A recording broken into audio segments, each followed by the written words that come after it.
I'm good, sir. Court से आ गए या फिर अभी? नहीं सर, आ गई थी आज 4 o'clock आ गई थी। अच्छा, कितना एवरेज टाइम होता है आपका? हम कब तक आ जाते हो घर पे? सर वही 4:30 तक। 4:30। अगर 5 o'clock पे क्लास रखे तो चलेगा? ठीक है सर, रख लेते हैं, कोई प्रॉब्लम नहीं है। मैं चाह रहा हूँ कि जितना जल्दी हो ये उतना ठीक है। ठीक है सर, 5 is fine। राइट। थोड़ा सा मैं एक दो स्टूडेंट से और कंफर्म कर लूँगा, राइट, फिर हम कंटिन्यू करेंगे। Yes sir. अभी के लिए चलो ठीक है, 5:30 रखते हैं। इन केस अगर कुछ इशू आता है तो फिर हम देख लेंगे। Today's class will be N introductory class. और थोड़ा बहुत मैं आप लोगों को कोड के बारे में बताने वाला हूँ, और बहुत सी चीज़ें। ऑल्दो सविता जी आप तो जाने लग गई हैं कोड, तो आपके लिए ये नोन टू होगा, यस सर। राइट। ड्राफ्टिंग वाला पार्ट भी हम स्टार्ट कर देंगे। मैं आज चाह रहा हूँ जो बेसिक चीज़ें हैं वो क्लियर आउट कर लूँ, राइट, एंड देयर आफ्टर जो इम्पॉर्टेंट चीज़ें हैं फिर वो हम नेक्स्ट क्लास से इनिशिएट कर देंगे। ठीक है, चलिए। ये आपकी स्क्रीन में एक इमेज शो हो रही है, and that is the image of supreme court of India. Alright. Although mostly जितने भी इंडिया के कोर्ट हैं उनका सेम ही अरेंजमेंट होता है। यहाँ पे आप देख सकते हो there are basically, let me show you,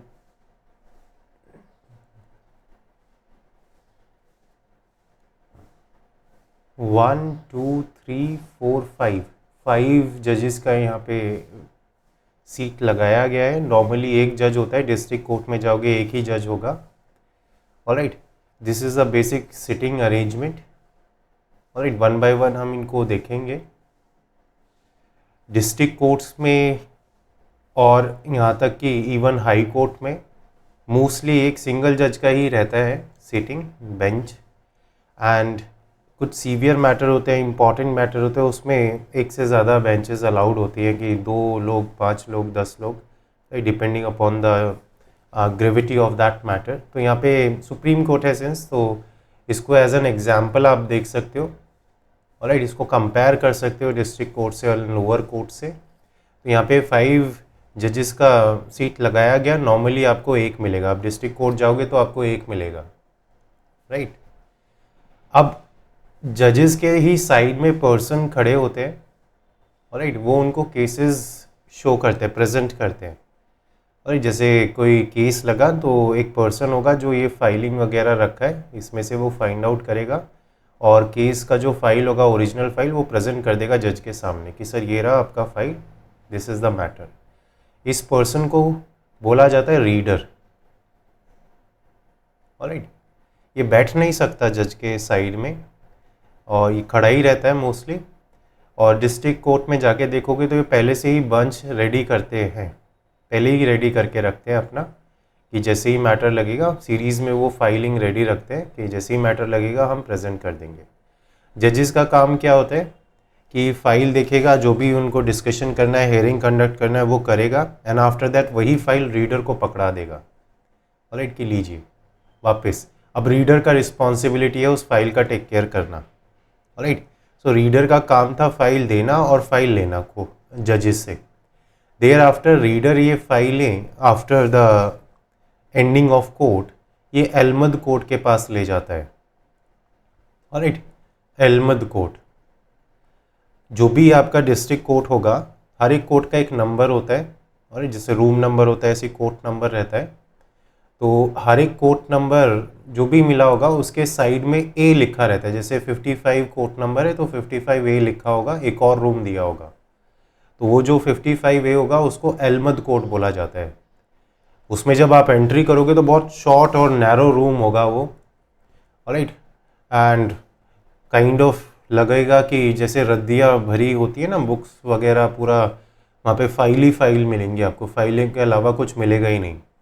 तो यहाँ पे जो रीडर फाइलें प्रेजेंट कर रहा है, वापस ले रहा है जज से, तो उसका काम है वो एलमद कोर्ट में जाके वो फाइल सबमिट करना। और अब एलमद कोर्ट की सारी रिस्पॉन्सिबिलिटी है उस फाइल का टेक केयर करना। फाइल में डैमेज होता है, कुछ मिसिंग होता है, तो एलमद court will be held responsible. Alright, while जब तक रीडर की कस्टडी में वो फाइलिंग है उसमें कुछ एरर होता है, reader will be held responsible, जजेस विल नॉट हेल्ड रिस्पॉन्सिबल। चाहे वो सिंगल हो चाहे वो बेंच हो, जजेस will not be held responsible for any missing और anything. And let me tell you, आज तक तो ऐसा हुआ नहीं कि कोई डॉक्यूमेंट मिस हो जाए, राइट, केस में से या कोई भी फाइलिंग में से, ठीक है। देयर आफ्टर बहुत बार ऐसा ज़रूर होता है कि पार्टीज़ को कोई डॉक्यूमेंट नहीं मिला या पार्टीज़ का कोई डॉक्यूमेंट खो गया, राइट, उन्होंने कोर्ट में लगाया हुआ है फ़ोटो कॉपी या ओरिजिनल, अपने पास फ़ोटो कॉपी रखा है या ओरिजिनल रखा है, वो खो गया। Now they want to look, either they want to just inspect that file, जो कोर्ट के पास है हमें बस इंस्पेक्ट करना है, ऑलराइट, ज़्यादा कुछ नहीं करना, बस हमको इंस्पेक्ट करना है, या फिर इंस्पेक्ट करने के साथ साथ हमें कॉपी भी चाहिए, जो रिकॉर्ड हमने दिया है ना उसका कॉपी भी निकलवाना है। तो दो चीज़ें होता है, एक होता है इंस्पेक्शन का application, alright, application for inspection, and second one is application for certified copy, alright. ये दो तरह की एप्लीकेशन है, ये आपको एलएलबी के दौरान तो नहीं बताई जाती, राइट, प्रैक्टिकली जाओगे जब आपको ये रियलाइज़ होगा। इनका एक पर्टिकुलर फॉर्म होता है, नेक्स्ट क्लास में मैं फॉर्म भी डिस्कस कर दूंगा, अभी just kind of this is an introductory class, तो आपको बस अवेयर कराना है कि what is happening in court and basically कौन कौन होते हैं, क्या क्या पार्ट होता है, किस तरीके से पूरा मैनेज होता है, क्या एनवायरनमेंट होता है कोर्ट का, और धीरे धीरे हम सारी एप्लीकेशंस को डिस्कस करेंगे। एक पर्टिकुलर फॉर्मेट होता है इंस्पेक्शन का, एप्लीकेशन का एंड सर्टिफाइड कॉपी का। अब एप्लीकेशन अगर इंस्पेक्ट करना है आपको, बेसिकली जो कोर्ट केस है, जो फाइलिंग है, उस केस में से आपको जस्ट कुछ चेक करना है, कोई पैराग्राफ चेक करना है, कोई पॉइंट है जो मिस हो गया था आपसे, वो चेक करना है, राइट, कि एक्चुअल कोर्ट फाइल में क्या लगा हुआ है। तो ऐसी सिचुएशन में आप सिर्फ इंस्पेक्शन के लिए एप्लीकेशन डालोगे, सर्टिफाइड कॉपी की फिर ज़रूरत नहीं है, इंस्पेक्शन से काम चल जाएगा। जब इंस्पेक्शन की आप एप्लीकेशन डालते हो तो उस पर आप पूरा डिटेल फिल करोगे, साइनिंग वगैरह करोगे, फिर वो इंस्पेक्शन की एप्लीकेशन कोर्ट में प्रेजेंट की जाएगी जज को, और जज उसको साइन करेगा। सिम्प वगैरह तो बेसिकली नहीं लगाते डिस्ट्रिक्ट कोर्ट, बस साइन कर देगा, काम हो जाएगा। और वही साइंड एप्लीकेशन आपको एलमद कोर्ट में लेके जाना पड़ेगा, राइट, और वहाँ पे वो एप्लीकेशन शो करना होगा कि देखिए हमें कोर्ट से अप्रूवल मिल चुका है कि ये फाइल को हमें इंस्पेक्ट करना है। फिर एलमद कोर्ट आपको टाइम बता देगा कि ठीक है मैं ये फाइल निकाल के रखूँगा, आफ्टर लंच आ जाइए, या आफ्टर दिस, या on this day, alright, reasonable time वो सेट कर देगा। नॉर्मली वो आफ्टर लंच बुला लेते हैं, ज़्यादा टाइम नहीं लेते, इट्स नॉट लाइक कि 7 days 10 days ले रहे हैं, इतना टाइम वो नहीं लेते, right, they will take around 2 hour और 3 hour, इतने में वो फाइल रेडी कर देंगे। इंस्पेक्ट के लिए जब बुलाया जाएगा एडवोकेट को, तो एडवोकेट सिर्फ फाइल को देख सकता है, रीड कर सकता है, ना तो फोटो क्लिक करेगा और ना ही फाइल पे कुछ लिख सकता है, राइट, ना ही उसका फोटो कॉपी लेगा, कॉपी भी नहीं ले सकता, बस आपको देखना और रीड करना, दो ही चीज़ अलाउड होता है। In case while you are inspecting a file, अगर आपने कुछ लिख दिया उस पर, राइट, बहुत से लोग सोचते हैं कि कोर्ट में कोई चीज़ हमने गलती कर दिया तो उसको काट दो, कोर्ट को क्या ही पता चल रहा है, राइट, वो एलमद कोर्ट की रिस्पॉन्सिबिलिटी होता है। एक पर्सन आपके सामने रहेगा, ऑलराइट, एक पर्सन आपके सामने रहेगा, वो आपको चेक करेगा कि कहीं आप लिख तो नहीं रहे, कुछ कॉपी या फोटो क्लिक तो नहीं करे, that is an offence basically. अगर ऐसा किया गया तो एडवोकेट के खिलाफ ही इंक्वायरी स्टार्ट हो जाएगा, इनका जो लाइसेंस है, लाइसेंस सीज कर लिया जाएगा, और this will be consider as misconduct under bar council of India rules, and that might also prohibit advocate for further practice, right, ऐसा भी होता है, but this is a kind of severe consequence. इतना ज़्यादा ये लोग करते नहीं हैं बिकॉज एडवोकेट ने इतना बड़ा रिस्क अभी तक लिया नहीं है, ठीक है। हाँ, अगर आप इनडायरेक्टली बोलो तो मे बी हो सकता है अहमद कोर्ट को आप पैसे खिला के कुछ चेंजेस कर दो, बट आज तक ऐसा हुआ नहीं। He will not take risk over his life, because यहाँ पे सिर्फ इसको फाइन दे के नहीं छोड़ा जाएगा, फिर इसको पनिशमेंट दिया जाएगा। कोई जेल जाने के लिए रेडी थोड़ी होगा just because of few amount, right. 10-20 हज़ार के लिए, 50 हज़ार, 1 लाख के लिए कोई जेल जाने के लिए थोड़ी रेडी होगा। That's a big risk, right. तो इतना ज़्यादा कोई सीवियर मैटर होता नहीं है। हाँ, बट ये भी ज़रूर है कि आज तक किसी पर्सन ने ना तो कोई फ़ोटो क्लिक किया है, ना ही कुछ लिखा है, और ना ही फ़ोटो कॉपी किया है, ठीक है। तो इंस्पेक्शन के लिए सिर्फ जाओगे तो देखोगे और वापस आ जाओगे। नोटिंग कर सकते हो आप अपने नोट्स में। ऐसा हो सकता है कि आप अपने संग कोई पेपर लेके गए हो और उसमें से चेक करके अपने पेपर पे लिख रहे हो, that can be done, right. That is not prohibited, आप वो नोटिंग कर सकते हो, बट उस फाइल पे नहीं कर सकते जो फाइल अहमद कोर्ट के पास है, राइट।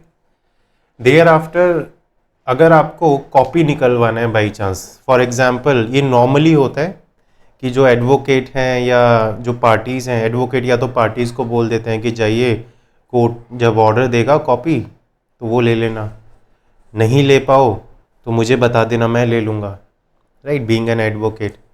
तो नॉर्मली क्या होता है कि डिस्ट्रिक्ट कोर्ट में सुबह 10 o'clock से काम स्टार्ट हो जाता है। वो तुरंत ऑर्डर नहीं देते, वो शॉर्ट हैंड जो राइटर होता है उनके पास, उसको वो ऑर्डर शॉर्ट हैंड में लिखवा देते हैं, और आफ्टर लंच टाइम वो ऑर्डर फिर टाइप्ड किया जाता है, एंड देयर आफ्टर वो साइन और स्टैम्प्ड किया जाता है। तो मोस्टली जब ऑर्डर मिलते हैं तो that is a time period of 4 to 5, right. शाम का जो 4 बजे से 5 बजे का टाइम है, इस टाइम या 2 बजे के बाद वो ऑर्डर लिखना स्टार्ट कर देते हैं। तो ऑर्डर 2 बजे के बाद मिल जाते हैं, राइट, मिलना स्टार्ट हो जाते हैं। या तो पार्टी चली जाए या फिर एडवोकेट चला जाए, किसी भी पर्सन को दे देंगे वो, राइट। नाउ अगर ऑर्डर की कॉपी नहीं मिल पाती बाई चांस, कोर्ट ने दिया बट कोई था नहीं, तो कोर्ट तो अपनी फाइल में लगा के अहमद कोर्ट को दे देगा कि रखो ऑर्डर, राइट। अब ना तो एडवोकेट के पास कॉपी है, ना ही उसके पार्टी के पास कॉपी है। नेक्स्ट डेट लगेगा, हमें कुछ आर्ग्यू करना है ऑर्डर पे, हमें देखना है कि क्या हुआ क्या नहीं हुआ। नेट पे भी ये अपडेट हो जाता है, ध्यान रखिएगा, मैं बताऊंगा कि ऑनलाइन भी ये चीज़ कैसे चेक किया जाएगा। नेट पे भी अपडेट हो जाता है, but that takes time, right. About 3-4 days लगते हैं एक पीडीएफ जनरेट करके उसको अपलोड करने में। डेट का तो अपडेट हो जाता है तुरंत कि नेक्स्ट डेट कब लगेगा, वो 24 आवर्स के अंदर हो जाता है। बट जो पीडीएफ होता है that would be upload around 5 to 6 days, और हाई कोर्ट के केस में तो वो 7-8 डेज में भी 2 वीक्स तक ले जाता है, राइट। क्योंकि जहाँ जितना ज़्यादा बर्डन उतना ज़्यादा डिले, ये आप माइंड में रखिएगा। सो बाई चांस अगर हमें कोई ऑर्डर का कॉपी निकलवाना है फाइल में से, या इवन हमने कोई ऐसा एविडेंस लगा दिया जिसका हमारे पास कोई फ़ोटो कॉपी नहीं है, या ऐसा कोई ऑर्डर दिया या ऐसी कोई डायरेक्शन दी कोर्ट ने जो हमें ज़रूरत है कहीं और शो करने की, right. So if we want any part of that file, तो उसके लिए हमें एप्लीकेशन लगानी पड़ती है, वो होती है सर्टिफाइड कॉपी की एप्लीकेशन। इसका भी एक फॉर्म होता है, वो आप फिल करते हो, लेकिन वो आप डायरेक्ट जज को नहीं देते, वो एक आप ऑफिस में सबमिट करते हो, वहीं काउंटर बने रहते हैं फाइलिंग सबमिशन के, वहाँ ऑफिस में सबमिट करने के बाद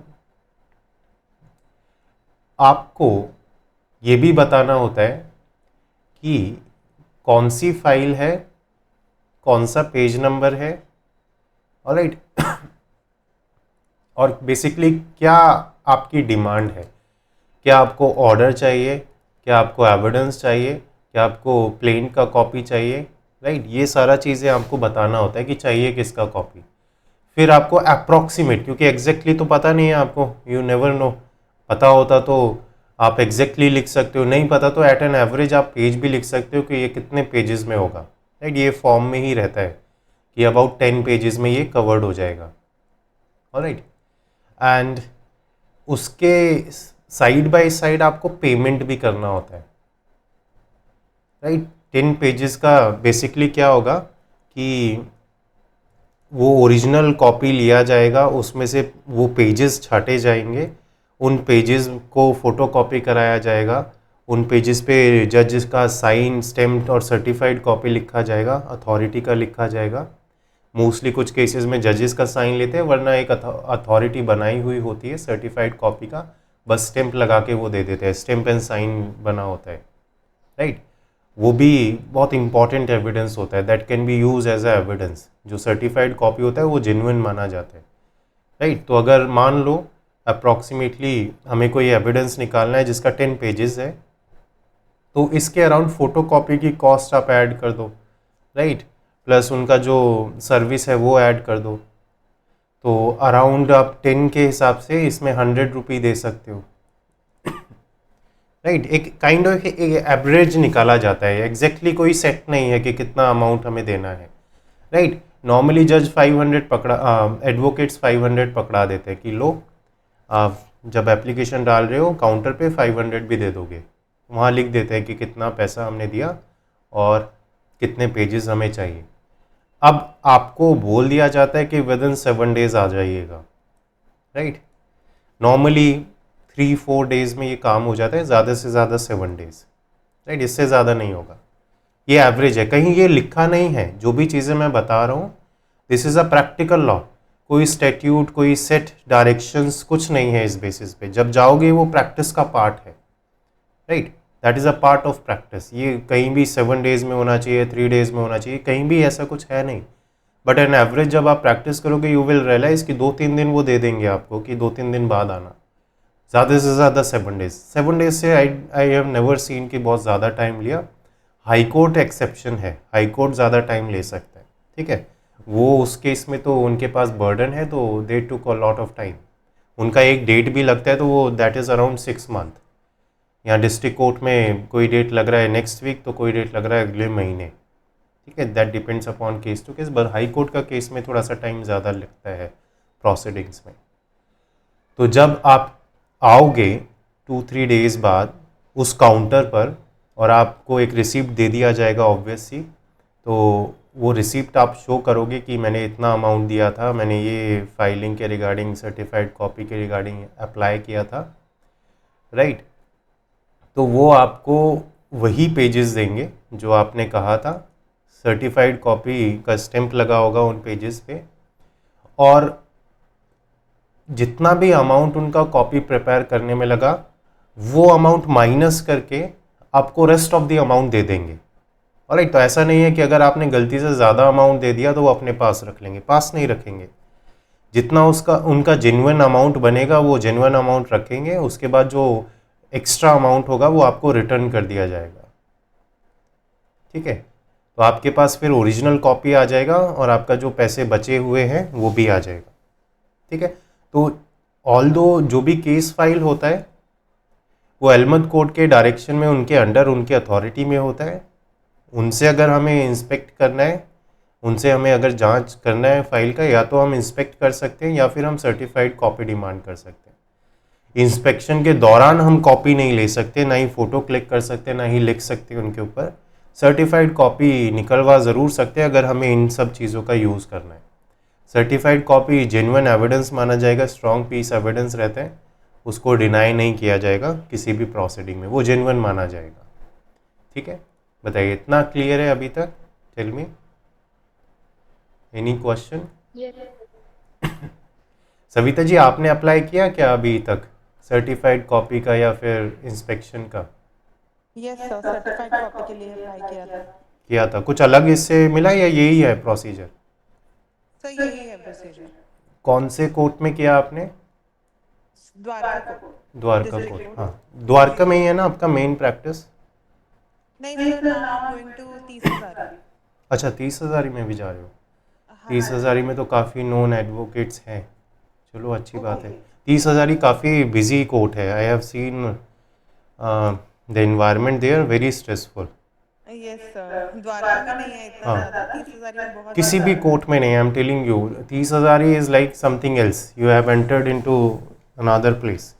30,000 इज़ लाइक कि एडवोकेट्स आर स्ट्रेसिंग आउट, जजेस ऑल्सो स्ट्रेसिंग आउट। वहाँ चैम्बर भी आप देखोगे छोटे छोटे दिए हुए हैं, बहुत छोटे, एग्जैक्टली सर। Yes sir. वहाँ पे पंखे भी नहीं है, वो फैन वैसा टेबल फैन भी लगाया हुआ है, तो दे बिकॉज ऑफ Yes, सच sir. Infrastructure they are already stressful. तो फिर जाके वहाँ पे Correct, sir. जो भी हेयरिंग होता है वो उधर बहुत लड़ाइयाँ होती हैं, आई हैव सीन दैट। जी सर, जी सर। राइट, चलिए, तो इतना हमें थोड़ा क्लियर हुआ कि रीडर कौन होता है। रीडर का काम होता है सिर्फ केस फाइल प्रेजेंट करना जज को और उनसे वापस लेना। कॉल और देयर आफ्टर वो एलमद कोर्ट को दे देगा, और एलमद कोर्ट से, ये मैंने बताया, इंस्पेक्शन हो सकता है एंड सर्टिफाइड कॉपी मांगा जा सकता है। अब जब केस लगता है, ऑलराइट, जैसे केस लगा, कैसे पता चलेगा कि केस लग चुका है? तो उसके लिए एक और पर्सन होता है, उसको बोला जाता है कॉलर। राइट, डिस्ट्रिक्ट कोर्ट में तो नॉर्मली देखोगे आप, वो गेट के बाहर खड़े रहते हैं, गेट के पास, वो अंदर जाएंगे, वापस आएंगे, बाहर आवाज़ लगाएंगे, नॉर्मली ऐसा होता है। हाई कोर्ट में आप देखोगे कि जजेस के साइड में वो खड़े रहते हैं। राइट, कुछ हाई कोर्ट्स में विंडो डोर के पास भी खड़े रहते हैं। ठीक है, डिस्ट्रिक्ट कोर्ट में नॉर्मली ये काइंड ऑफ आपको एक पेपर मिलेगा, वो पेपर लेके वो भागते रहेंगे इधर से उधर। राइट, काइंड ऑफ वो कॉज लिस्ट होता है उनका, कौन कौन सा केस लग रहा है वो टिक लगाते रहते हैं, और वो पार्टीज़ का नाम कॉल करते रहते हैं कि आ जाइए आपका केस लग गया, आ जाइए आपका केस लग गया। ठीक है, सुप्रीम कोर्ट में और हाई कोर्ट में ऐसा कम देखने को मिलेगा। अगर हम हाई कोर्ट की बात करें या सुप्रीम कोर्ट की बात करें या ट्रिब्यूनल्स की बात करें, राइट, जो स्पेशल कोर्ट्स होते हैं उनकी भी बात करें हम, तो ये क्या करते हैं, ये एक एलईडी लाइट लगा देते हैं डोर के ऊपर या आपके कोर्ट के बाहर, और वहीं पर डिस्प्ले होता रहता है कि कौन सा केस चल रहा है। केस नंबर वो दे देंगे कि this case is running and this case has been carried forward, ऐसे आपको वो आता रहेगा कि ये वाला चल गया, ये वाला हो रहा है, ये वाला होने वाला है, वो डिस्प्ले पे आता रहेगा। वहाँ कॉलर का इतना ज़्यादा यूज़ नहीं होता, बट जैसे कुछ हाई कोर्ट्स हैं जहाँ इतना अच्छा इंफ्रास्ट्रक्चर नहीं है, तो उसमें कॉलर को रख लिया जाता है। डिस्ट्रिक्ट कोर्ट में तो मोस्टली आपको मिलेगा, राइट, एक ऐसा पर्सन मिलेगा, वो ड्रेस नॉर्मल ड्रेस में ही होगा, सिविलियन ही लगेगा देखने में, बट उसके पास पेपर होगा एंड वो कोर्ट में रीडर के पास जाएगा, कंफर्म करेगा कौन सा मैटर है, फिर जाएगा डोर के पास और फिर कॉल करेगा कि case number this, party this and this आ जाइए। ठीक है, इसको कॉलर बोलते हैं। ऑलराइट, अब ये कॉलर कैसे करता है कि कौन सा केस लगा हुआ है, कौन सा नहीं लगा हुआ, उसको एक लिस्ट प्रोवाइड कर दी जाती है पहले से ही। ठीक है, that is called cause list. और कॉज लिस्ट आपके कोर्ट रूम के बाहर भी सेम वो पेपर फोटोकॉपी आप देखोगे कि लगा दी जाती है। तो मोस्टली जब एडवोकेट सेंटर करते हैं कोर्ट में, तो वो पहले नोटिस बोर्ड चेक करते हैं, राइट, और नोटिस बोर्ड में वो चेक करते हैं कि हमारा केस कौन से नंबर पर है।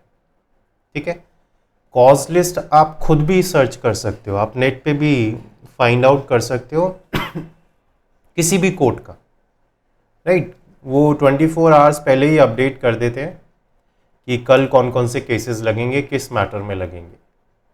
अगर कॉज लिस्ट आप देखोगे तो उसमें आपको दो चार चीज़ें मिलेंगी। फॉर एग्जांपल, पहले तो मिलेगा आइटम नंबर लिखा हुआ, then case, alright, and mostly ये भी लिखा होता है कि किस लिए वो केस आया है, राइट, लाइक प्रोसिक्यूशन एविडेंस है, या प्लेंटिव विटनेस है, या फर्स्ट हेयरिंग है, या जजमेंट का मोमेंट है, वो ये काइंड ऑफ समराइज फॉर्म में बताते हैं।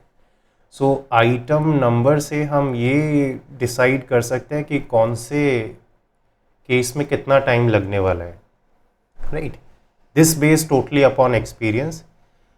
First, second, third, fourth, fifth, ऐसे आपको केस मिल जाएगा, A versus B, alright, B versus C, ऐसे आपको लिस्ट मिल जाएगा पूरा। जो फैमिली मैटर्स होते हैं उसमें पार्टीज़ का नाम डिस्क्लोज नहीं करते केसेस में। तो अगर फैमिली मैटर है, राइट, फैमिली कोर्ट है, तो उसमें कॉज लिस्ट ना ही देखो तो ही फ़ायदा, बिकॉज कुछ मिलेगा ही नहीं, x x x versus x x x यही लिखा रहेगा, उसमें आप पता ही नहीं कर सकते। उसमें केस नंबर से आप आइडेंटिफाई करोगे कि हमारा कौन से नंबर पे लगा हुआ है, क्योंकि केस नंबर भी वो देते हैं, राइट, पार्टी का, कि दिस केस नंबर इस आइटम पे लगा हुआ है। अब नॉर्मली क्या होता है कि 10 o'clock पे दिल्ली में तो और 10 o'clock पे हेयरिंग स्टार्ट हो जाता है। तो जैसे ही 10 o'clock होंगे आप देखोगे सारे जो एडवोकेट्स हैं पूरा रश्ड मोमेंट पे रहेंगे कि तुरंत अपने अपने कोर्ट में पहुंचो, जितना जल्दी हो सके उतना जल्दी। ऑलराइट, क्योंकि ये देखा जाता है जैसे ही पहला केस कॉल हुआ, अगर पार्टी है तो ठीक है सुनो, नहीं है तो तुरंत सेकंड पे पहुंच जाओ। ऑलराइट, पहले वाले को पॉज कर दो, वो जब आएगा जब हम देख लेंगे बीच में। ऑलराइट, बहुत बार ऐसा भी होता है कि एक एडवोकेट है, उसका एक ही टाइम पे 2 कोर्ट में केसेस लगे हुए हैं, एक कोर्ट नंबर 1 एक कोर्ट नंबर 2। ऑलराइट, तो ऐसी सिचुएशन में वो एडवोकेट अपने जूनियर को सेंड करके पास ओवर भी ले सकता है। राइट, पास ओवर। ठीक है, पास ओवर क्या होता है बेसिकली कि अभी हमारा एडवोकेट प्रेजेंट नहीं हो पाएगा बिकॉज ऑफ दिस रीज़न, और आप हमें हाफ एन आवर बाद या 1 आवर बाद का टाइम दे दें। आज ही हम पार्टिसिपेट करेंगे हेयरिंग में, बट थोड़ा सा हमें टाइम चाहिए। राइट, ये नॉर्मली जब भी होता है जब एडवोकेट आ नहीं पाया, ट्रैफिक में बिजी है, फंस गया, राइट, या कोई ना कोई इशू आ गया जो उनको आने से रोक रहा है, और अबाउट 1 आवर 2 आवर में वो इशू रिजॉल्व हो जाएगा और फिर एडवोकेट आ जाएगा। तो काइंड ऑफ कि 1 घंटे बाद 2 घंटे बाद लगा दीजिए मैटर, तो उसी को बोलते हैं पासिंग ओवर। कोर्ट दे भी देता है। राइट, जितने भी डिस्ट्रिक्ट कोर्ट हैं वो आपकी रेमेडी के लिए जो भी एडवोकेट के तरफ से वो मांगा जाता है वो लिबरल रहते हैं। कोई भी आपको जज ऐसा नहीं मिलेगा कि इंस्पेक्शन मना कर दे या सर्टिफाइड कॉपी मना कर दे, राइट, या पास ओवर के लिए मना कर दे। ऐसा बहुत कम मिलेगा, ना के बराबर। ऑलराइट, एक आध डिस्ट्रिक्ट कोर्ट में एक आध जज ऐसा होगा जो थोड़ा स्ट्रिक्ट नेचर होता है, बट जितने भी लोअर जजेस होते हैं इनको एकेडमी में ये सिखाया जाता है कि एडवोकेट जब आपके पास आए तो आपको रेमेडी देना है, आप डिनाई नहीं करना। राइट, आपको मना नहीं करना। तो लिबरल रहते हैं जितने भी डिस्ट्रिक्ट कोर्ट के जजेस होते हैं, वो आपकी हेल्प के लिए ही हैं। राइट, हाँ, लेकिन बहुत सीवियर मैटर लाइक एविडेंस होना है, आज ही होना है, राइट, और बहुत इंपॉर्टेंट केस है, उसमें आप पासिंग ओवर मांग रहे हो तो उसमें कोर्ट मना कर सकते हैं।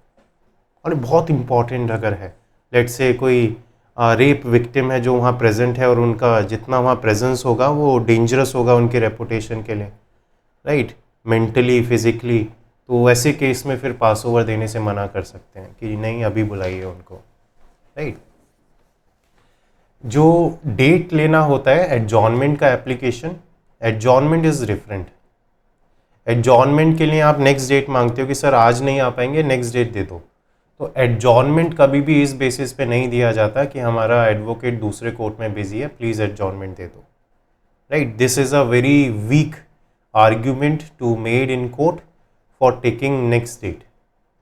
राइट, क्योंकि जब हम डेट देते हैं ना बीइंग अ जज, तो जज एडवोकेट से ही पूछता है कि बताइए कौन सी डेट हम दें।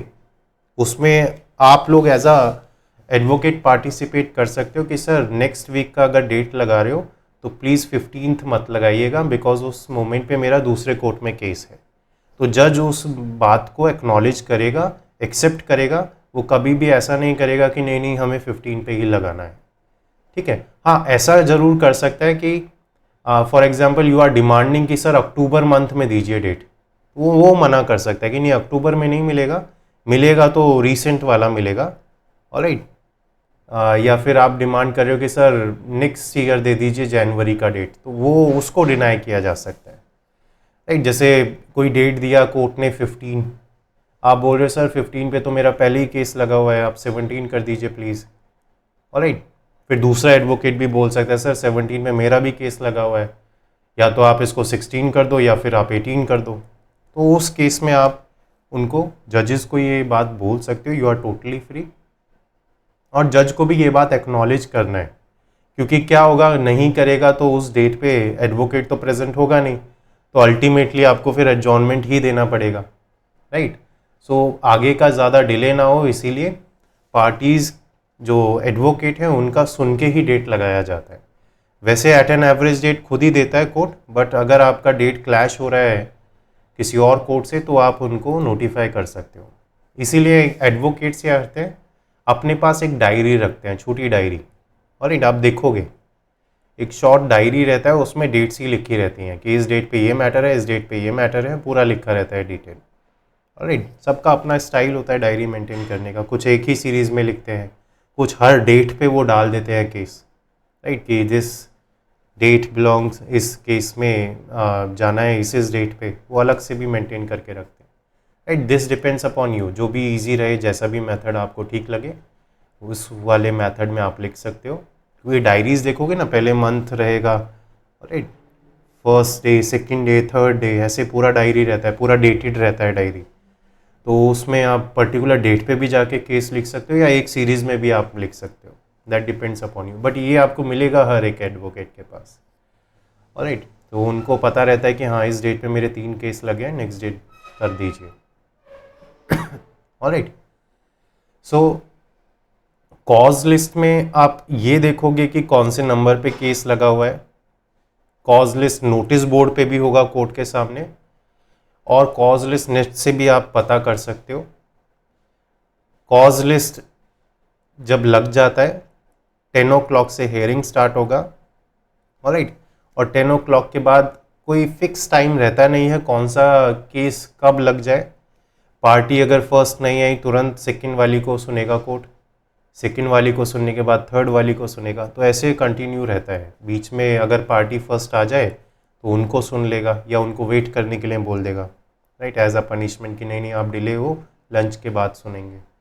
बट नॉर्मली डिस्ट्रिक्ट कोर्ट्स ऐसा नहीं करते, वो तुरंत सुन लेते हैं कि ठीक है चलो, ऑलराइट। जो बेसिक नॉर्म रहता है वो ये रहता है कि अगर आप डिले हो रहे हो तो पासिंग ओवर ले लो। Kind of courtesy of court is कि आप पासिंग ओवर ले लो, तो कोर्ट का काइंड ऑफ आप रिस्पेक्ट कर रहे हो। अदरवाइज क्या होगा, अदरवाइज इट फील लाइक कि आप कोर्ट का जो टाइम है और जजेस का रिस्पेक्ट नहीं कर रहे, राइट। तो कर्टेसी इसी चीज़ में है कि आप पासिंग ओवर ले लो। एडजॉर्नमेंट भी ले सकते हो। एडजॉर्नमेंट लेने के लिए आपको स्ट्रॉन्ग रीज़न चाहिए, right, when it comes to high court and supreme court. Otherwise district court में तो कोई भी रीज़न चलेगा। डिस्ट्रिक्ट कोर्ट में जब तक स्टेज इंपॉर्टेंट नहीं होता, जब तक एडजॉर्नमेंट मना नहीं होता, राइट। फॉर एग्जाम्पल आज एविडेंस होना है, विटनेसेस आए हैं और आप एडजॉर्नमेंट डिमांड कर रहे हो तो डिस्ट्रिक्ट कोर्ट मना कर देगा कि नहीं कोई एडजॉर्नमेंट नहीं मिलेगा, राइट, आज ही विटनेस देखे जाएंगे, बुलाइए एडवोकेट को, नहीं आ रहा तो दूसरा एडवोकेट लेके आओ, राइट। तो उसमें थोड़े से स्ट्रिक्ट हो जाते हैं वो। बट अगर जनरल स्टेज है, ऑलराइट, फॉर्मेलिटी वाला स्टेज है, कोई डॉक्यूमेंट प्रेजेंट करना था, एडवोकेट नहीं आया, कोई बात नहीं, नेक्स्ट डेट पे ले लो, एडजॉर्नमेंट ले लो, राइट।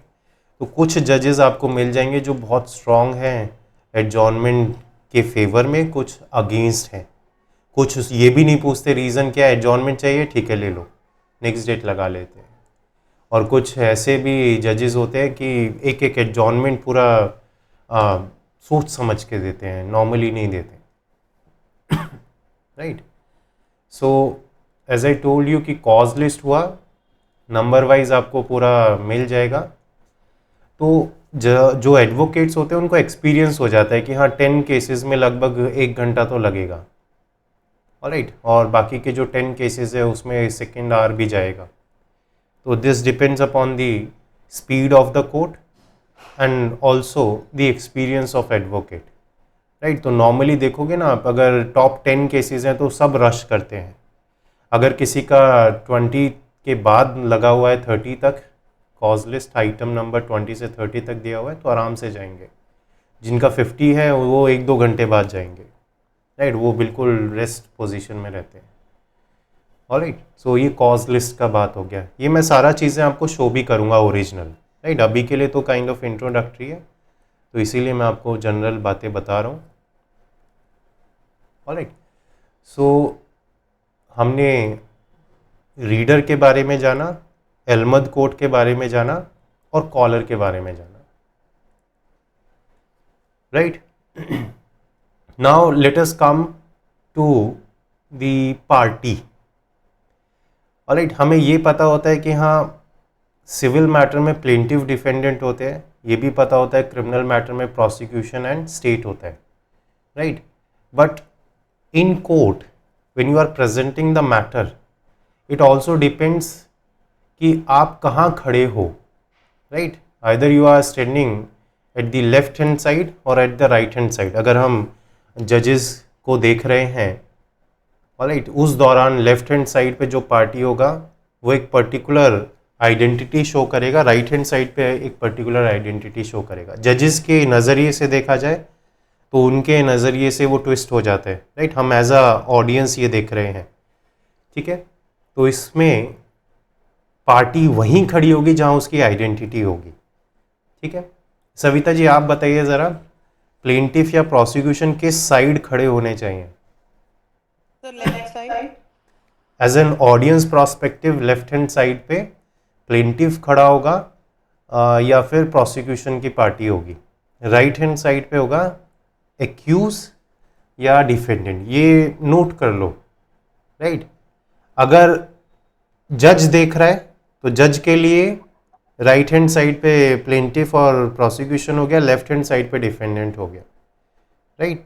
एज एन ऑडियंस हमारे नज़रिए से लेफ्ट हैंड साइड पे आपका प्लेंटिफ एंड प्रोसिक्यूशन हो गया, राइट हैंड साइड पे हमारा डिफेंडेंट हो गया. क्या होगा अगर एक पार्टी है वो रिप्रेजेंट कर रही है अपने आप को एज अ प्लेंटिफ और वो खड़ी हो जाए डिफेंडेंट की जगह, राइट? Gross error. ये ऑल्दो कोई पनिशेबल ग्राउंड नहीं है, राइट? कोई फाइन इम्पोज नहीं किया जाता है इस बेसिस पे, बट दिस शोज कि आपको नॉलेज नहीं है, राइट? तो एक फर्स्ट इम्प्रेशन होता है जो एडवोकेट का बनता है जजेस के माइंड में, वो नेगेटिव बन जाएगा कि आपको इतना भी नहीं पता कहाँ खड़ा होना है when you are here to present the case. एक ये इम्पैक्ट आ जाता है तुरंत, right? So that is why कि सही जगह खड़ा होना बहुत ज़रूरी है, ठीक है? जब आप कोर्ट में अपने आप को प्रेजेंट कर रहे हो, आपका हर एक मूवमेंट, हर एक statement, verbal as well as non verbal, वो सब नोट किया जाता है, वो सब ऑब्जर्व किया जाता है, ठीक है? आपका जो स्ट्रेस है वो भी दिखेगा, एंजाइटी भी दिखेगा, आपका कॉन्फिडेंस भी दिखेगा, राइट? ध्यान रखिएगा. और इसी में जो रियल एडवोकेट होता है उनका स्किल निखर के आता है, because if they are under anxiety they will not show the anxiety, they will twist it, all right? Even if court asks some question to which advocate is not able to answer, so advocate will twist that situation, right? For example, I have seen a incident where a judge, there was a bail matter, तो जज ने कहा that advocate was arguing regarding a non bailable case, तो वो बोल रहे थे कि हमें बेल दे दीजिए. तो the way he was speaking, alright, तो जज को ये परसीव हुआ कि शायद इनको पता नहीं है प्रोविज़न वगैरह इतना अच्छा. तो जज ने कहा कि मैं आपको बेल दे दूंगा, बट मुझे बता दो नॉन बेलेबल का सेक्शन कौन सा है सीआरपीसी में. नॉन बेलेबल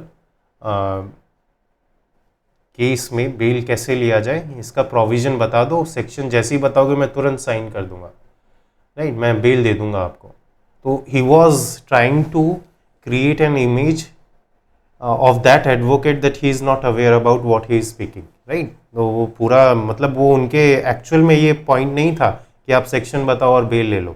एक्चुअल में he was trying to manipulate the situation, he was trying to impact everybody's mind there कि देखो इस एडवोकेट को इतना भी नहीं पता. अब ऐसे में जब नॉर्मल एडवोकेट होगा, राइट, जो न्यू होगा वो या तो सोचने लग जाएगा अरे कौन सा सेक्शन था, या फिर बोलेगा कि सर नहीं पता, ज़्यादा से ज़्यादा और क्या कर सकते हैं. लेकिन जो एक्सपीरियंस पर्सन होते हैं वो ट्विस्ट कर देते हैं, ऑलराइट? जज जो होगा वो भी एक ह्यूमन बीइंग है, ऑलराइट? जो लिमिटेशन आप पर है वो उस पर भी है, ऑल्दो उसको नॉलेज है लॉ का, बट आपको किसी ने लिमिट थोड़ी किया, आप भी रखो knowledge, right? Now what how that advocate has twisted that situation. उन्होंने कहा कि सर मैं आपको सेक्शन बताने के लिए रेडी हूँ, राइट? हालांकि पता नहीं था उनको. ही सेड सर मैं आपको सेक्शन बताने के लिए रेडी हूँ, बट ये बात की गारंटी आप लिख के दे दो कि आप सेक्शन बताने पर बेल दोगे ही दोगे, right? How clever he is, जज will never do this, right. जजेस से अगर आप बोलो ना कि कोई डायरेक्शन आप दे रहे हो तो लिख के दो, राइट। वो क्लेवर थे, जज क्लेवर थे, उन्होंने परसीव किया, बट एडवोकेट उनसे डबल क्लेवर। उन्होंने कहा कि आप ये लिख के दो कि आप इस कोर्ट में ये बोल रहे हो मुझे कि मैंने सेक्शन बताया तो आप बेल दोगे ही दोगे, then I will tell you the section, right. उन्होंने बोला कि जो मेरा नॉलेज है, जो मेरा मेरा पार्ट है, that is to provide justice to my party, and I have to make sure कि सेक्शन बताने पे आप दोगे ही दोगे बेल। क्या पता मैं सेक्शन बता दूं और बेल ना दो आप, तो ये पॉइंट मुझे लिख के दो, राइट, कि लिख के दो कि आप बेल दोगे अगर मैंने सेक्शन बताया। कोर्ट क्यों देगा लिख के, राइट। अगर देगा भी तो that is against the procedure, that is no where written that court can impose such illogical conditions, alright, while granting a bail. Court back foot पे आ गया, right. So that's a kind of skill जो आपको cleverness अगर आप में है तो वो मिलेगा, और ये सीखा नहीं जाएगा, राइट। वो पहले से ही हर एक पर्सन में होता है। कहीं ना कहीं आपने भी सिचुएशन ट्विस्ट की है। अगर आप ऑब्जर्व करोगे पास्ट लाइफ को, कहीं ना कोई इंसिडेंट ऐसा हुआ होगा जहाँ पे आप फंसे हो और आपने वो ट्विस्ट किया और आप तुरंत आप लोगों की नज़र में ठीक बन गए, राइट। तो यहाँ पे भी ऐसा ही काइंड ऑफ सिचुएशन हुआ। So here what I am trying to say कि गलती हो सकती है कोर्ट में, बट गलती एक्सेप्ट करना is a mistake, right. If you had done a mistake you can twist a mistake, that is the skill of an advocate, that is what many people go in court to learn it, but instead of learning that they just hold the file and they run behind the advocate here and there from one court to another court and they learn nothing. That is why I told them कि अगर आपको सीखना ही है तो बहुत अच्छा senior होना चाहिए, वरना जज जो किसी भी पर्सन के अंडर जाओगे ना वो नहीं सिखाएगा आपको। कोई भी पर्सन अपना कंपटीशन इंक्रीज नहीं करेगा, स्पेशली एडवोकेट्स, राइट। क्यों कोई सिखाएगा आपको कि आप उन्हीं के पोजीशन पे आके उन्हीं को कंपटीशन दो? ऐसा बहुत होगा, देखा होगा आपने सविता जी, आप तो गए हो court, right. Yes sir, nobody wants to teach you. आप कुछ पूछना चाहो, कोई क्वेरीज हो, तो दे विल से कोई बात नहीं, नेक्स्ट डेट पे देख लेंगे, वी विल हैंडल। कोई करेक्ट। कुछ नहीं बताता। इवन जब सीनियर होगा ना तो सीनियर बहुत अच्छा होना चाहिए, वो बता सकता है। अगर नहीं है तो आपको बस ऑब्जर्व करना है उसको, विदाउट आस्किंग क्वेश्चन ऑब्जर्व करो। ऑब्जर्वेशन से भी आप बहुत चीज़ें सीखोगे, इंस्टेड ऑफ डायरेक्टली आस्किंग कि सर ऐसा क्यों हुआ, देखो वो कर क्या रहा है, राइट। ऐसा होने पे वो कर क्या रहा है उसको वो देखना पड़ेगा। तो जो अप्रोच होता है ना कि हमें इंटर्नशिप करना है, हमको किसी के अंडर प्रैक्टिस करना है, वो नेगेटिव अप्रोच है, आपको करना ही नहीं है। आपको कोर्ट में जाके बैठ के देखना है, ऑब्जर्व करना है चीज़ों को। अच्छी जो इंटर्नशिप होगा वो वही होगा, राइट। क्योंकि जज एक दिन में 50 केस देख रहा है, तो आपको 50 केस का नॉलेज भी मिल रहा है, क्या हुआ कैसे हुआ उसको आप फॉलो अप करो। किसी केस में डेट लगा, नेक्स्ट डेट पे आके बैठो, देखो क्या हो रहा है।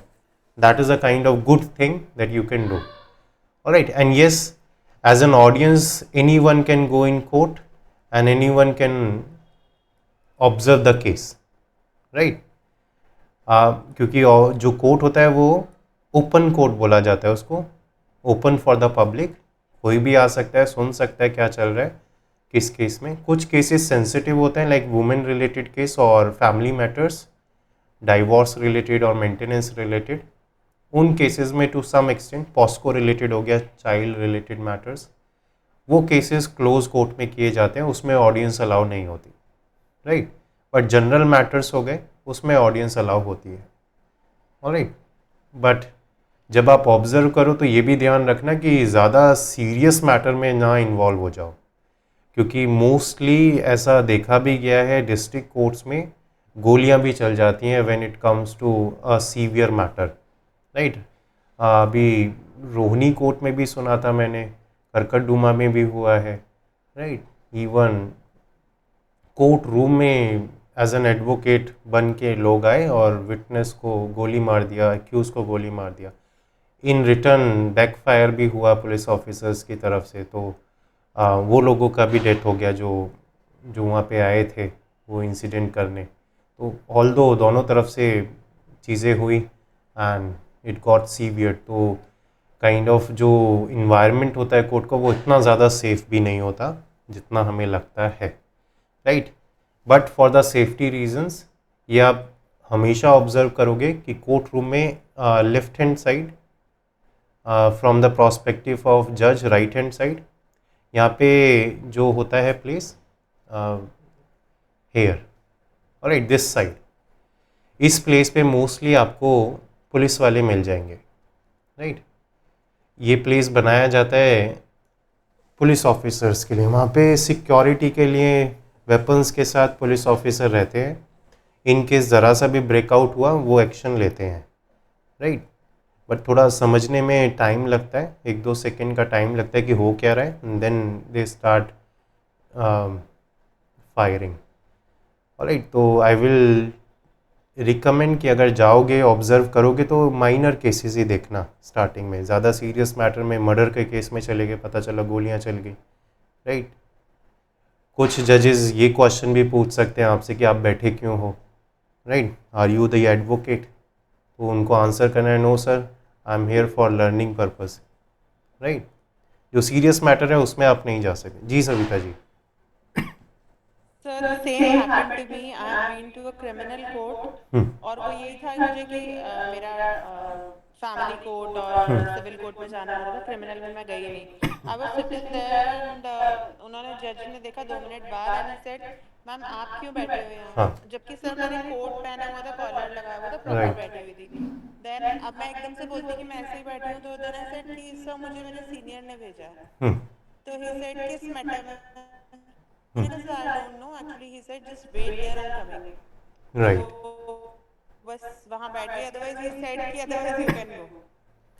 नहीं उनको बोला जा सकता है sir I am here to observe, I am here to learn, I am here to see the trial because court is an open court, okay right, and I think this matter is not closed court matter. तो ये बोला जा सकता है every one can hear and sit the look at the matter, okay. Right, वो डिनाएबल नहीं है। But ये जजेस करते क्यों है, जो जजेस करते हैं ऐसा क्यों करते हैं, because they do not want any advocate to sit around कि वो पेंडिंग केस लेके बैठा हुआ है। अगर कोई केस है तो लाइए हम हेयर करके आपको फ्री करते हैं। उनका जो पर्पज़ होता है वो ये होता है, राइट, कि अगर आपके पास मैटर है, कुछ एप्लीकेशन डालना है, कोई फाइल सबमिट करना है, कुछ भी मैटर है तो आप दे दो हमें। क्योंकि जजेस में आपस में क्या होता है वो ये होता है कि किसके कोर्ट में कम भीड़ हो, राइट, काइंड ऑफ ये इंटरनल कंपटीशन आप बोल सकते हो इसको, कि किसके कोर्ट में सबसे कम भीड़ होगा वो वाला कोर्ट सबसे अच्छा माना जाता है। तो दे नॉर्मली डू दिस कि हमारे कोर्ट में जितने ज़्यादा कम भीड़ हो उतना अच्छा, जितने लोग रिलीवेंट रहे वो अच्छा है, राइट। तो वो जनरली ऐसा करते हैं, कोई एप्लीकेशन डालना है तो डाल दीजिए, राइट, फिर आप फ्री हो। Right. Otherwise if you say कि सर हम ऑब्जर्व करने आए हैं, we are new to this criminal procedure so we are just here to learn and to look at the trial और फॉलो अप द ट्रायल, तो वो मना नहीं करेंगे। In case if they said कि ये क्लोज मैटर है, all दो वो बैठने के लिए अलाउ ही नहीं करेंगे अगर क्लोज मैटर हो, वो डोर ही क्लोज कर देते हैं, राइट, पूरा सबको बाहर कर देते हैं, वो डोर क्लोज कर देते हैं। एक बार मेरे साथ ऐसा हुआ था, there was a POCSO matter जिसमें एक माइनर का रेप केस था बाय अ रिलेटिव, इवन उनका फैमिली रिलेटेड था, मुस्लिम्स थे वो, that was a family matter. So at that time I was with my senior, right. So even मुझे भी बीइंग अ पार्टी एडवोकेट, मुझे भी उन्होंने बोला कि नहीं सिर्फ यहाँ पे, क्योंकि क्रॉस एग्जामिन होने वाला था उस माइनर का, तो वो बहुत सीरियस वाला सिचुएशन था और नॉर्मली वो अलाउ नहीं करते कि भीड़ वगैरह हो, तो उसमें डोर क्लोज कर दिया था, पूरा सबको बाहर कर दिया था, इवन एक्स्ट्रा एडवोकेट का प्रेजेंस भी बाहर कर दिया था कि कोई भी नहीं होना चाहिए, सिर्फ वही एडवोकेट होगा जिसको क्वेश्चन पूछना है और वो पार्टी होगी माइनर, उसके अलावा कोई नहीं होगा। ऐसा क्यों हुआ था, क्योंकि उस कोर्ट में ना जो ऑनलाइन फैसिलिटी था वो नहीं था, ऑलराइट, यस ऑनलाइन फैसिलिटी नहीं था, वरना नॉर्मली वो क्या करते हैं एक टीवी पे उनका कन्वर्सेशन दिखा देते हैं वो, तो वो वाला पार्ट नहीं था। अब तो वो कर दिया क्योंकि जैसे ही लॉ में चेंजेस आया तो अब तो ये यस सर। इन्होंने पूरा सेटअप रेडी करना स्टार्ट कर दिया आप लोग। जी सविता जी, कुछ कहना है आपको? सिविल में the modesty of the women, चाहे वो माइनर हो या जो भी हो, उसके लिए भी ये लोग वो नहीं वो करते ना ओपन, तो वो हाँ, सिविल मॉडेस्टी के लिए, वैसे मॉडेस्टी इतना ज़्यादा सीरियस तो नहीं है। 509 आईपीसी इतना ज़्यादा सीरियस तो नहीं है जितना स्टॉकिंग हो गया या सेक्सुअल हरासमेंट हो गया या माइनर रिलेटेड मैटर हो गया। बट हाँ, मॉडेस्टी में अगर आप ये प्रिकॉशन ले रहे हो कि नहीं क्लोज में रखो, तो दैट इज़ फाइन। हमें क्या देखना है, एक वुमेन का जो रेपुटेशन है that should not be hurt. Yes एक वुमेन का रेपुटेशन या चाइल्ड का जो रेपुटेशन है, चाइल्ड पे प्रेशर एंड वुमेन का रेपुटेशन, ये दोनों पे इम्पैक्ट नहीं आना चाहिए। राइट, इसके लिए कोर्ट जो करेगा वो आपको मानना होगा। हाँ, किसी कोर्ट ने आपको बोल दिया राइट कि चले जाओ यहाँ से, even though that matter is not serious matter, तो बहस नहीं करना है। ठीक है सर, थैंक यू, उठ के आप चले जाओ। राइट, इन दैट सिचुएशन आप कोर्ट की प्रेमिसेस में हो, कोर्ट का जो भी गाइडलाइन है आप उसको बाउंड हो मानने के लिए। तो अगर आप अपनी तरफ से पॉइंट रख सकते हो, sir I thought that it is an open court, so sorry for my presence, अगर ये क्लोज केस है तो I am okay with it, तो I am leaving, otherwise I am here to learn, so if you allow I can sit, if you say कि आप जा सकते हैं then I will leave. Right, I have nothing to do personally here with anyone. तो वो egoistic लड़ाई नहीं बनना चाहिए बेसिकली। राइट, उसमें वो कंटेम्प्ट ऑफ कोर्ट का चार्ज लगा देते हैं, और कंटेम्प्ट ऑफ कोर्ट थोड़ा सा सीवियर हो जाता है। ऑलराइट, फॉर न्यू कमर्स, पुराने एडवोकेट्स के लिए तो इतना प्रॉब्लमेटिक नहीं होता क्योंकि पहुंच होता है उनका। ऑलराइट, एडवोकेट्स पहले ही जानते हैं आपस में, जजेस का भी साथ उनका रेपुटेशन बन जाता है। न्यू वालों के लिए प्रॉब्लम होता है। तो जब न्यू हो और काइंड ऑफ आपका बहस हो गया जज से या कुछ वो पॉइंट आउट करें, तो रेस्पेक्टफुली उनका ऑनर करके आपको वो काम करना ही है। Right, I have seen a incident where there was a person standing without dress code in district court. Right, तो कोर्ट ने पॉज किया हेयरिंग और बोला कि आपका जो ड्रेसिंग है वो प्रॉपर नहीं है। Right, if you are an advocate you should be in proper dress. तो उन्होंने इंस्टेड ऑफ सेइंग कि okay sir, sorry sir, pardon for it, I will from next time I will do whatever you will say, उन्होंने ये बोला कि और भी तो जजेस हैं, और भी तो एडवोकेट है विदाउट ड्रेस, देखो। तो उन्हीं उसी पॉइंट पे उन्होंने कंटेम्प्ट ऑफ कोर्ट का चार्ज लगा के कि आपने काइंड ऑफ ये रिस्पेक्ट नहीं किया कोर्ट का, आप कोर्ट पे ऑब्जेक्शन रेज कर रहे हो, कोर्ट का डायरेक्शन नहीं मान रहे, और ऑन दैट बेसिस उसके ऊपर चार्ज ला के लाइसेंस भी सीज कर लेते हैं ये लोग। राइट, क्योंकि उनका तो बार एंड बेंच का रिलेशन रहता है, जजेस का एंड बार काउंसिल का, एक फ़ोन करना है लाइसेंस कैंसिल। राइट, तो ईगोइस्टिक लड़ाई होगी तो सिर्फ वो क्लाइंट के बेसिस पे होना चाहिए, क्लाइंट को जस्टिस दिलवाने के लिए। राइट, पर्सनली आपको इन्वॉल्व नहीं होना इन चीज़ों में, ये ध्यान रखिएगा। ऑलराइट, सो रीडर हो गया, एलमद कोर्ट हो गया, कॉलर हो गया, कॉज लिस्ट हो गया, ऑडियंस का सिटिंग प्लेस हमें पता चल गया। राइट, पुलिस ऑफिसर्स का सिटिंग प्लेस हमें पता चल गया, कहाँ प्लेंटिव खड़ा होगा, कहाँ डिफेंडेंट खड़ा होगा, कहाँ प्रोसिक्यूशन खड़ा होगा, कहाँ एक्यूज खड़ा होगा, ये भी हमें पता चल गया। राइट, ऑल्दो इनके पास ही, पार्टीज़ के पास ही विटनेस बॉक्स भी होता है। डिस्ट्रिक्ट कोर्ट में वो कम देखने को मिलेगा, हाई कोर्ट में तो होता है, high court and supreme court में। अगर कोई विटनेस आप बुला रहे हो तो आप विटनेस बॉक्स में जाके खड़े हो सकते हो being a witness. District court में आप विटनेस बॉक्स नहीं देखोगे, बल्कि एक बार सा देखोगे, एक वुडन बार वो लगा देते हैं, वो उसके पीछे खड़े हो जाते हैं, तो वही विटनेस बॉक्स वो मान लिया जाता है। राइट, तो विटनेस बॉक्स कुछ कोर्ट्स में, डिस्ट्रिक्ट कोर्ट में देखने को मिल सकता है, कुछ में नहीं मिलेगा, मोस्टली नहीं है। राइट, मोस्टली नहीं है, हाई कोर्ट में तो मिलेगा, high court and supreme court में 100%। और जो भी न्यू कोर्ट्स बना रहे हैं ये लोग अब, तो उसमें भी विटनेस बॉक्स क्रिएट कर रहे हैं, लेकिन जो ट्रिब्यूनल और स्पेशल कोर्ट है उसमें नहीं है विटनेस बॉक्स। ठीक है, ये भी हमें ध्यान रखना है। तो अभी के लिए थोड़ा मैंने ये इंट्रोडक्टरी पार्ट आपको बताया। नेक्स्ट क्लास में मैं एडजॉर्नमेंट का एप्लीकेशन आपको शो करूँगा, सर्टिफाइड कॉपी कैसे फिल करे फॉर्म वो बताऊँगा आपको, इंस्पेक्शन का कैसे करना है। राइट, और इन केस पासिंग ओवर लेना है तो वो कैसे लेना है, इन सब चीज़ों पे थोड़ा डिस्कशन होगा। 2-4 क्लासेस हमारा ये प्रैक्टिकल रहेगा, देयर आफ्टर फिर हम डायरेक्ट ड्राफ्टिंग पे आएंगे कि कैसे आपको वो चीज़ें ड्राफ्ट करना है, कैसे आपको केस प्रेजेंट करना है, केस फाइल करना है, राइट, केस फ्रेम आउट कैसे करना है। तो वन बाय वन हम फिर उन चीज़ों पे आएंगे। अभी के लिए इतना ही रखते हैं, बहुत सी चीज़ें हमने जानी। कॉज लिस्ट भी मैं शो कर दूंगा आपको नेक्स्ट क्लास में। Alright, this would be very beneficial for you. In case कोई डाउट है तो वो पूछ लो अभी के लिए, बताइए। If there is any doubt let me know. Sanjana, आपको क्लियर हुआ? जी सर। राइट। सविता जी, आपका कोई डाउट? नहीं सर, कोई डाउट नहीं है। राइट, अभी तक तो सारा आपको पूरा अच्छे से समझ आ रहा होगा, राइट, पूरा आपने देखा ही होगा ये चीज़ें। Yes sir. राइट, चलिए ठीक है, अभी के लिए इतना ही रखते हैं। 1 आवर का ही ये क्लास होगा। नेक्स्ट क्लास में हम ये सारा आपको मैं फाइलिंग वगैरह दिखा दूंगा कैसे करना है। कॉस्ट वगैरह भी लगता है, कॉस्ट वगैरह भी मैं बता दूंगा। और फिर थोड़ा थोड़ा ऐसे ही डिटेल हम बढ़ाते जाएंगे। This was an introductory class, धीरे धीरे हम एक्सटेंड कर देंगे, राइट। अभी के लिए इतना ही रखते हैं, नेक्स्ट क्लास में हम इसको कंटिन्यू करेंगे। ऑलराइट, चलिए अभी के लिए इतना ही। Thank you and God bless you. Thank you sir. Thank you sir. Thank you, thank you.